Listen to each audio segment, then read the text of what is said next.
Şimdi komplonun geldiği atmosfer biraz irdelemek gerekiyor gerçekten.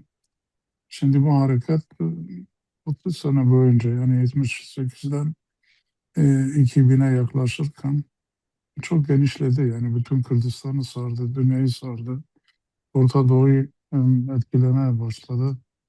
Bütün yapılan yani bu harekete karşı bütün yapılan uygulamalar, suikastlar falan boşa çıktı. Bir türlü bunu söndüremediler. Ondan sonra bir Orta Doğu'ya gelince Orta Doğu yeni bir dizayn peşindeydi. Yani Orta Doğu yeniden dizayn yapılacaktı. Aynı bugün yapıldığı gibi. O zaman yani bunun bir yol temizlemek için bazı engeller vardı. O engellerden birincisi işte bu Kürt özgürlük hareketiydi. Bunu bir bakıma tasfiye etmek gerekiyordu. Bunu tasfiye etmek için de ilk önce baştan kurtulmak, ondan sonra gövdeyi parçalamak böyle düşünüyorlardı. Bunu suikastlar falan filan bir türlü istediklerine varamadılar. En sonunda da işte bu komployu çizmeye başladılar 98'de. Ondan sonra biliyorsunuz Suriye baskıladılar. Ya bunu bize teslim edeceksin ya bilmem ne yapacaksın. Arap devletleri falan ortaya koydular.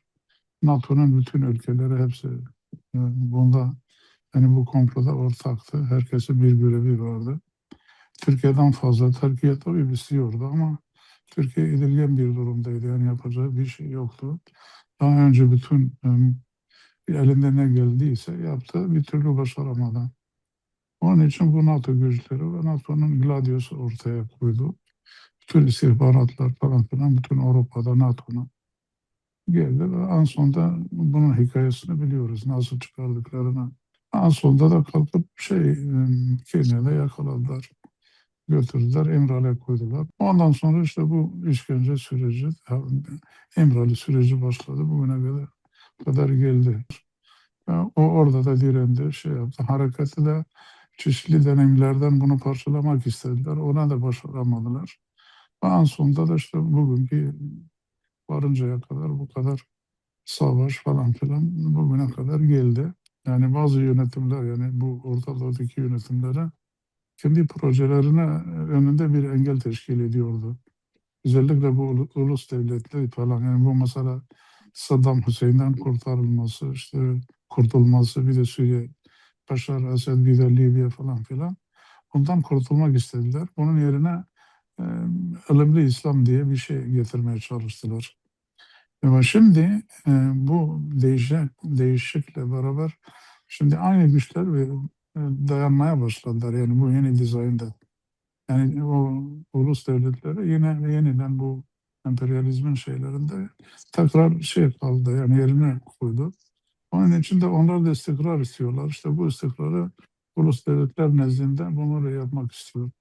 Şimdi bizim paradigmamız ulusal demokratik ulus meselesi falan bu şeylere karşıdır. Yani bu yönetimlere, bu ulus devletine karşıdır.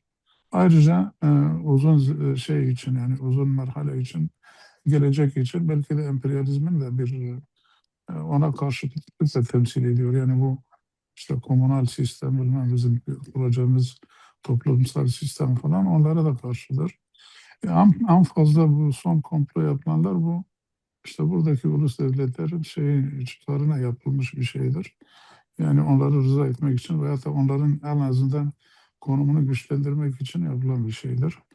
Ve böyle de bütün güçler bunun arkasında durdu. Yani bu Paris meselesinden sonra Evet. kalkıp işte bazıları saldırdı, bazıları da destekledi, bazıları da en azından sustu. Ama böyle bir komplo gelişti. Mesela böyle bir partinin hem devrimci bir parti hem de Kürt ulusu temsil eden genişledi. Bunu daha önceden korkuyorlardı. Yani bu PKK kurulmadan önce korkuyorlardı. Yani bunu artık Amerika'nın gizli şeylerine dönerseniz anlarsınız. Yani buna karşı işte böyle bir hareket çıkmış.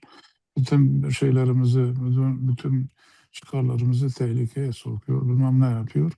Ve bu da şimdi bu Kürdistan boyutu vardır. Yani Orta Doğu'da 50-60 milyon insanı bir araya toplayıp da hadi bir fikir üzerine kalkıp direnişe geçerse bu her şeyi tehdittir. Yani Orta Doğu'yu hepsini tehdit ediyor. Şimdi bu güçlerin hepsi Orta Doğu'da çıkarları vardır. İşte bu çıkar meselesi için hepsi birleştirip işte bundan kurtulalım hani iyi yoldur. Kürtleri eski durumuna götürelim.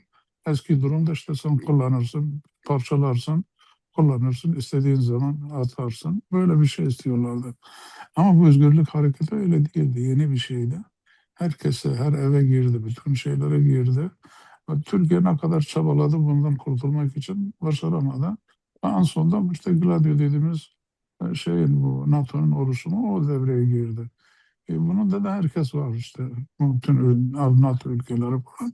Hepsi var. Bütün halk ayaktaydı, böyleydi. Ve gitgide bu genişledi. Her yerde genişledi.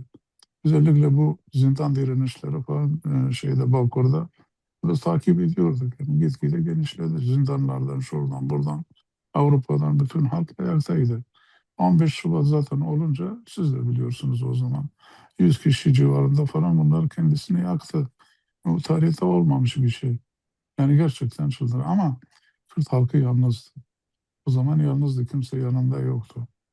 Şimdi fark yani gerçekten bütün Kürdistan halkı ayağa kalktı ama siyasi güçler falan Kürdistan siyasi güçleri sustu. Bir şey yapamadı veya da bir şey yapmak istemedi.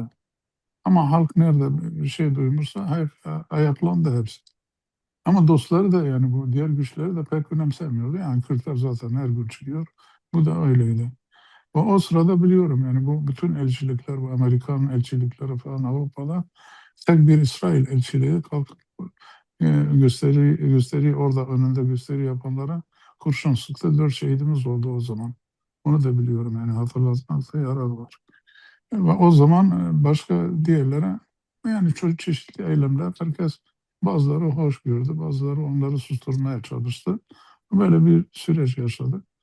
En sonunda da biliyorsunuz bu işte neler oldu. Yani teslim ettikten sonra tekrar halka yayıldı.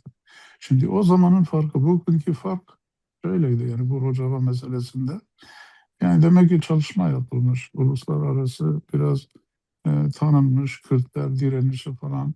Arada bir de bu DAEŞ meselesi girince Kürt halkının ne kadar direndiğini herkes gördü. Bu kadınların kalkıp böyle öncülük yapması Rojava devrimine ve DAEŞ'i yenmesi başka bir boyut kazandırdı.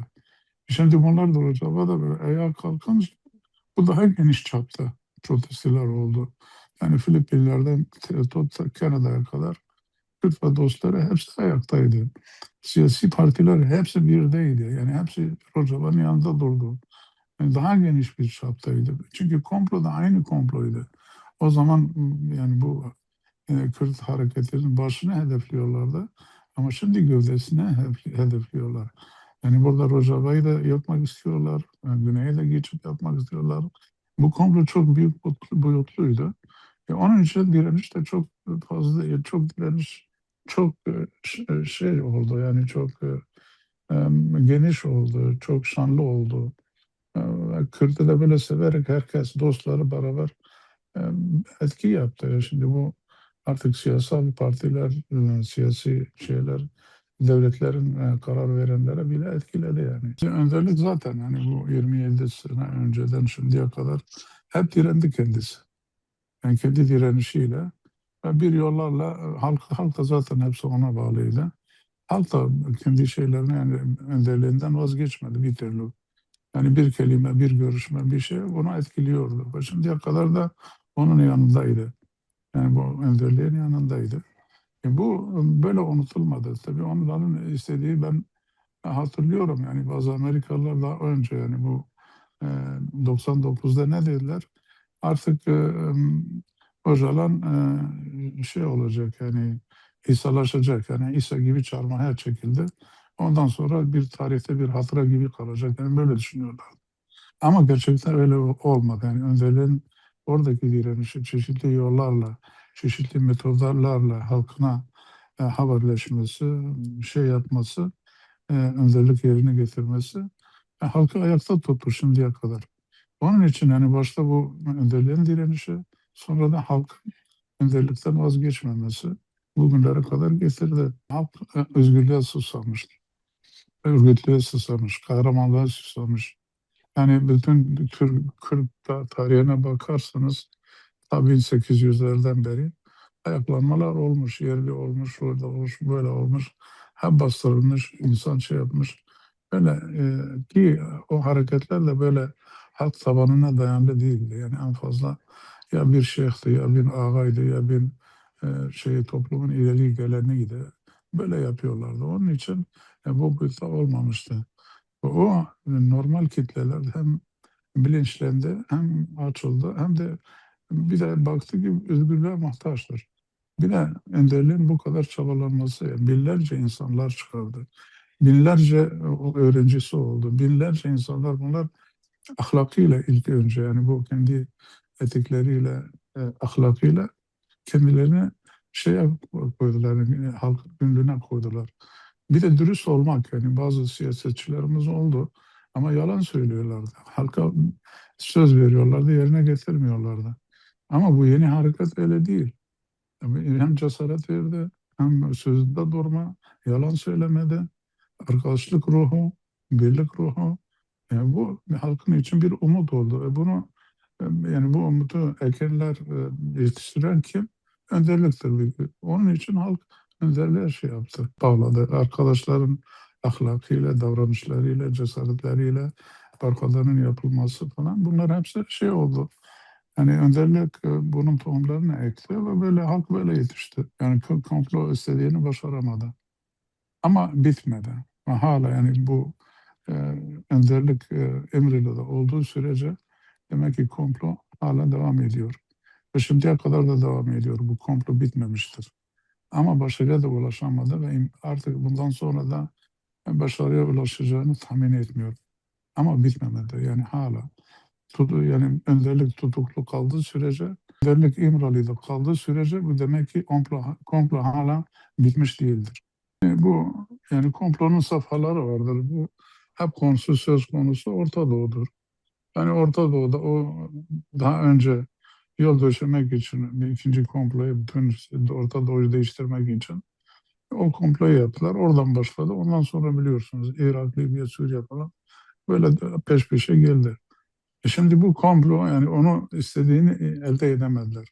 Ve bu yeni bir dizayn kurdular. Bu dizayn da başka bir şey. Yani bu komplonun başka bir safhası.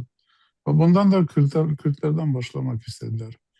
Yani bu komplo hani başka bir komplodur veya da komplonun başka bir sayfadır. Ama hep konu nedir? Orta Doğu'dur. Orta Doğu'da bir derece kadar bazılarını başarmış ama hala tamamlamamış istedikleri dizaynı elde etmemişler. Onun için bu ikinci komplo oldu ve aynı güçler aynı şeyi yapmaya çalıştılar. Ki bu komplonun da boşa çıktığını sanıyorum şimdiye kadar. Bu da neden? Yine yani bu Kürt rehberi önderlik onun önünü kesti. Yani bu yapılan anlaşmayla bunun kesti. Neden kesti? Mesela önderlik daha önce de birkaç ay önce ben biliyorum ne diyordu işte yeni gazeler falan olacak, yeni bilmem ne olacak. Biz tedbirli olmamız gerekiyor. Özellikle Rojava'da falan böyle uyarılarda bulunuyordu. Yani söylüyor belki bu şeyden yani böyle bir rafahiyet olarak söylüyorum. Halbuki öyle değilmiş. Yani hep söyledi diğerlerine hem de yani bir derece kadar anladığımız kadarıyla yani bu kuzeydeki süreci de hepsini birden bitirmeye bile tehdit etmiş. Yani demek ki onun etkisi vardır. Ya hep ya hiç ya Rojava'yı bir anlaşmaya varırsanız veya da ben kuzeydeki de bir şey yaparım yani bunu da keser. O derece kadar gelmiş. Yani onun için onun katkısı da yani burada çok büyüktü. O yani bu birinci komplo nasıl bu birinci o 9'daki nasıl boşa çıktıysa bu da bu derece ama acaba gerçekten şimdi bu komplo bitmiş mi veya da başka şekilde devam edecek mi bileceğiz. Ama Kürt halkı hepsi ayakta dört parçada. Yani bunu artık komplonun en azından Kürt kısmı yürüyeceğini tahmin etmiyorum. Bu ulus devlet meselesi çıktıktan sonra şimdiye kadar hep komplolarla karşı karşıya. Yani 1923'ten beri şimdiye kadar hep böyle komplolar olmuştur. Kürt direnişi bazen ayaklanmıştır, bazı bastırılmıştır, bazen susmuştur ama direniş de devam etmiştir. Ve bugüne kadar bu komplolar böyle Kürt halkı üzerindeki komplolar, bazen bir devlet, bazen iki devlet, bazen hepsi beraber, bazen NATO bilmem ne hedefinde oldu ama hep komplolarla doludur. Yani bizim yapacağımız kendi tarihimize dönüp biraz bakmamız gerekiyor. Yani bu komplolardan ders çıkarmamız gerekiyor. Neden? Neden böyle? Yani biz teslim olursak bir yaşam mı bulacağız? Yok. Ama direniş kazandırıyor. Yani mesela bu bizim direnişimiz Kadim Muhammed'den tut, Şeyh Said'den tut, bilmem Dersim'den tut, Barzani'den tut falan. Hepsi böyle bastırılmıştır. Askeri olarak başarılmıştır. Bazıları ne diyor? İşte Kürtler çok cesurdur, çok savaşkandır, bilmem nedir ama masa başında kaybediyor. Böyle bakıyoruz ki bunlardan hiçbirisi masaya varmamış, vardırmamışlar ki biz masada kaybedelim. Ama bugünkü hareket artık masada biz masaya hazır olmak istiyoruz ve masadayız şimdi. Yani bizim bu anlaşma gizli falan değil, masada oldu. Tamam mı? Bir de görüşmeler falan önderlikle masada oluyor. Demek ki biz masaya varmışız. Onun için de çok politik olarak, siyasi olarak geniş çaplı bir düşünce, bir halk kitlesi bir şeyi kendimize bu masada göstermemiz gerekiyor. Ve Kürt halkı artık ister istemez demokrasiye, Orta Doğu'daki demokrasiye öncülük ediyor. Umarım herkes, her Kürt nerede olursa olsun bu görevini bilsin. O bu sürecin bir parçasıdır ve bu demokrasi meselesi de muhakkak olacaktır. Bunun öncüleri de Kürtlerdir. Bunu bilmesi gerekiyor. Ve şimdi bizim Rojava'da bu halk niye bu kadar çıktı? Her yerde çıktılar. Kendi umutlarını dile getiriyor. Kendi umutlarını Rojava'da, burada kurulan sistemde görüyorlar. Onun için işte buna artık layık olmak gerekiyor diye düşünüyorum. Anlaşmanın yapılması için iki nedeni vardı. Birisi gösterilen direniş cephede, savaşta. Bu kadar kasede yani Gezin Suriye Demokratik bu kadar direndi. Onlara gözdağı verdi. Tabii başkalar yerlerden çekildi. Kendi gücünü kaybetmeden Rojava sınırlarına geldi ve orada direndi. Onun için bu direniş de onların gözünü kırdı. Bu bir. İkincisi de uluslararası baskılar oldu. Yani hem kitlesel hem bu siyasi kararlar onların aleyhine oldu. Mecbur kaldılar bunu yaptılar. Şimdi biz bunu tamamlamak istiyoruz. Çeşitli yollardan mesela şimdi hayat sürüyorlar. Pek çekmek istemiyorlar, uygulamak istemiyorlar. Sabırlıyız. Ama kendimiz her zaman da hazır olmamız gerekiyor. Daha önceki deneylerimiz pek iç açıcı değildi. Yani 10 Mart Anlaşması nasıl oldu, 1 Nisan Anlaşması ne olduğunu hepimiz şahit olduk. Bunu yapmamak için de ellerimizden geleni yapacağız. E, Yani karşımızda ne var? Bir HTŞ vardır. Bu HTŞ 17 gruptan oluşur. Bir görüş değil. Şimdiki buradaki bizim özellikle sınırlarımızdaki gruplar, çeteler Şam'a pek uymuyorlar. Kendi kafasındaki uyguluyorlar.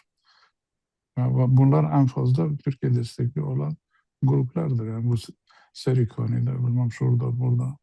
Onlar vardır. Onlar da bu gruplardan bazıları ismen kalkıp Şam rejimine bağlı olduklarını söylüyorlar ama gerçekten de kendi şeylerini, kendi iskelesini olduğu gibi iskeletler muhafaza etmişler.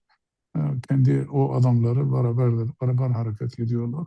Gerçeği biliyorlar. Yoksa niye mesela bu bizdeki DAEŞ'leri hepsini tutup oraya götürdüler, Irak'a götürüyorlar. Çünkü bunlara güvenmiyorlar.